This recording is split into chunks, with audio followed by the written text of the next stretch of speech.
Hello, everybody. Guess who's back? Your very own Good Game Everybody is here with another series about Dota 2 items. And today's focus would be neutral items. Not just today's focus. Until we are done with neutral items, we would be throughout this journey, throughout this series, we'll be talking about all items that we have in Dota 2. Starting with neutral items, and then we'd be moving on to other uh, more in-game uh, items and their uh, credibilities and what they do and whatnot. So let's begin talking about it. As you can see, we will be directly taking information out from source, because I suppose that way is it becomes less you know uh, controversial or questionable, because you can always go back to this uh, page and see it for yourself and get some more info if you're interested and if you want to know more. Given that, let's carry on. Let's talk about neutral items. We'll be talking about drop mechanics and tokens until, and then we'll be talking about neutral stash items and all these tier 5 items and all this jazz. So before we move on, let's have this intro part get going, and let's see how that goes. Let's start reading.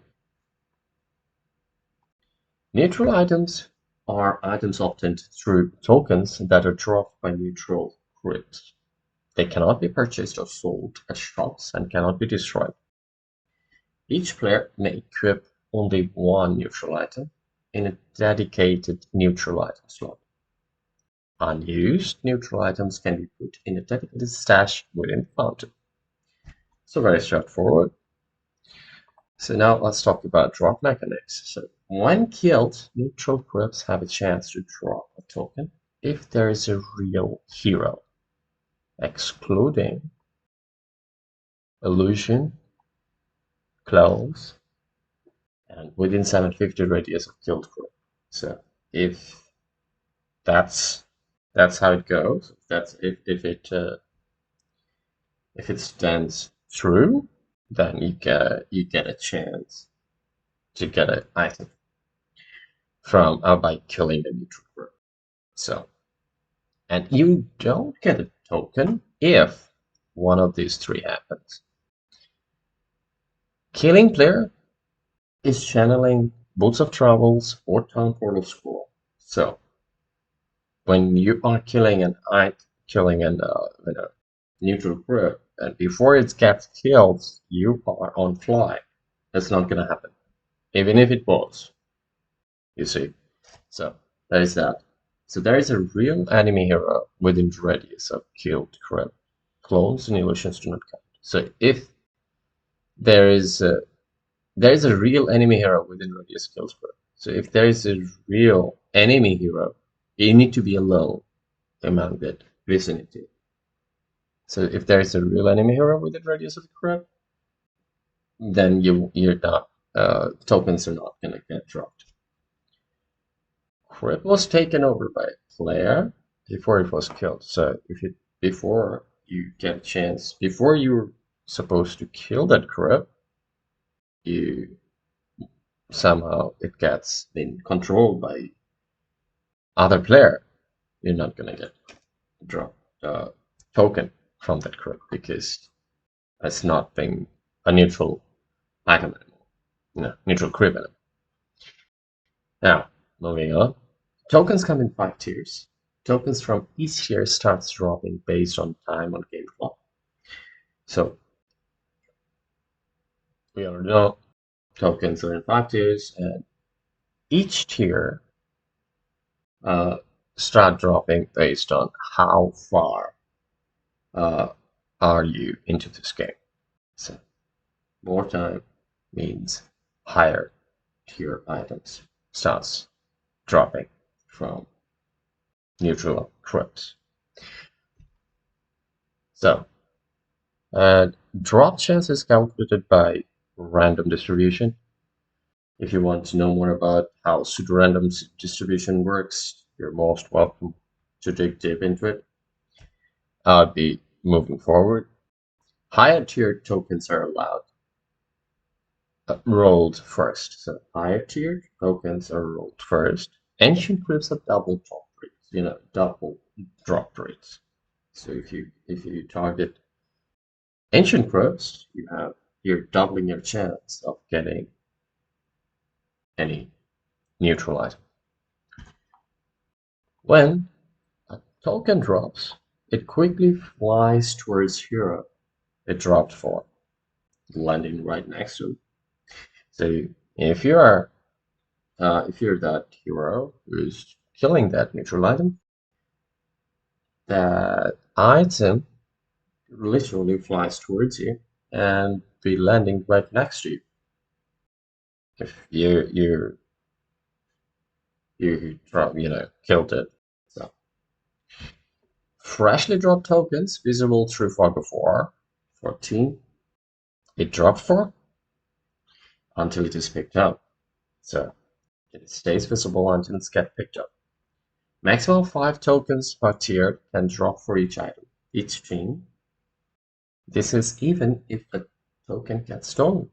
So you're gonna get every team per tier gonna get 5 items, 5 drop items, even if a token gets stolen from other team. You're still gonna get 5 drop for you each tier. So things to remember, right? This means in case of a stolen token, team ends up with 4 or less token off a tier. So there is that. Each player can acquire 1 token of each tier. So a player can only acquire 5 neutral items in total per tier. Straightforward, right? So each player can acquire 1 token of each tier. So same type of token, you're gonna get 1 on each tier. So a player can only acquire 5 neutral items in total, 1 per tier. So if a second token, if a second token of the same tier drops for the same player, who got it, you got it already, the same tier, same token, it automatically gets teleported to neutral item stash, which you can find it in Fountain. So this happens even if player does not have their first item dropped or first drop token anymore, or gave it to an ally but got stolen by an enemy. It's still going to get, teleported to your neutral item stash. So that's it. That was all about drop mechanics, how it works. Now let's talk about tokens. Items per token is 1, number of choices of 5, number of items per tier is 1. Upon activation, wielder can choose 1 out of 5 random neutral items of tokens tier. So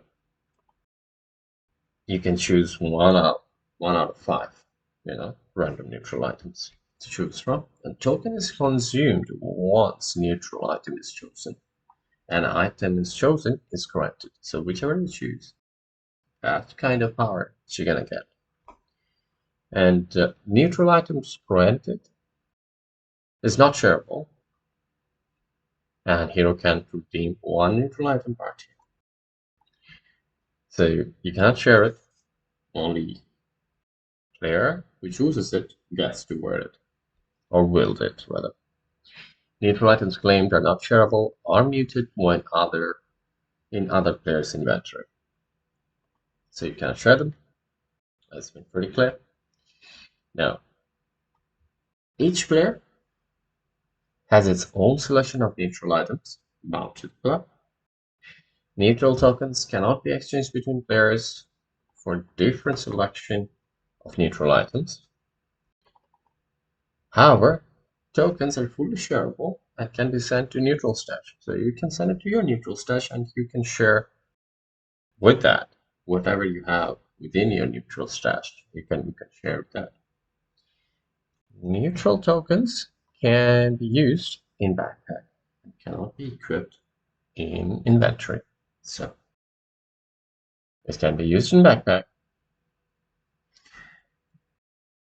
and it cannot be equipped in inventory. So that's it. That was all from today. But if we still want to give it a one more read, if you think it might help, so let's do this. So upon activation,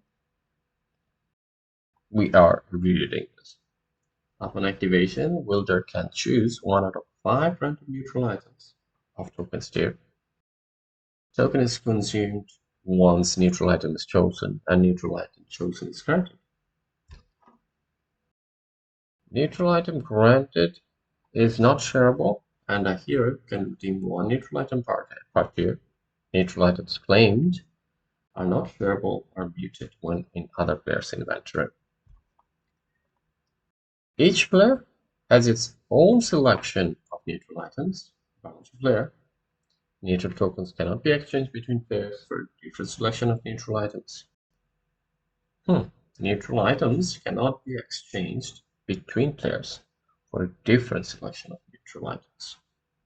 So you cannot do that among players for a different selection of neutral items. So if they have different kind of neutral items, you cannot share. But if it's same, interesting. However, tokens are fully shareable and can be sent to neutral stash. So from neutral stash, you can pick it up and do things with it.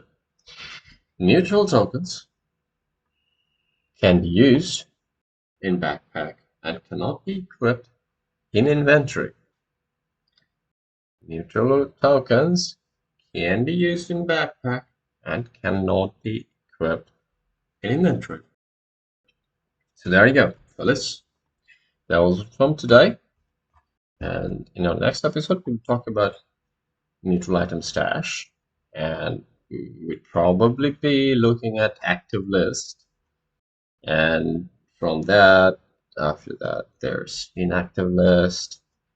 And there are some exchanges. But I suppose we'll stick to active list. And we'll be talking about individually about them. So that's how it's going to go. Okay. So I hope to see you all in our next episode where we'll be talking more about neutral item, and we'll continue to do so until we complete all these neutral items and move on to more in-game items and to talk about more about them. Until then, take care. Good game, everybody. Good game.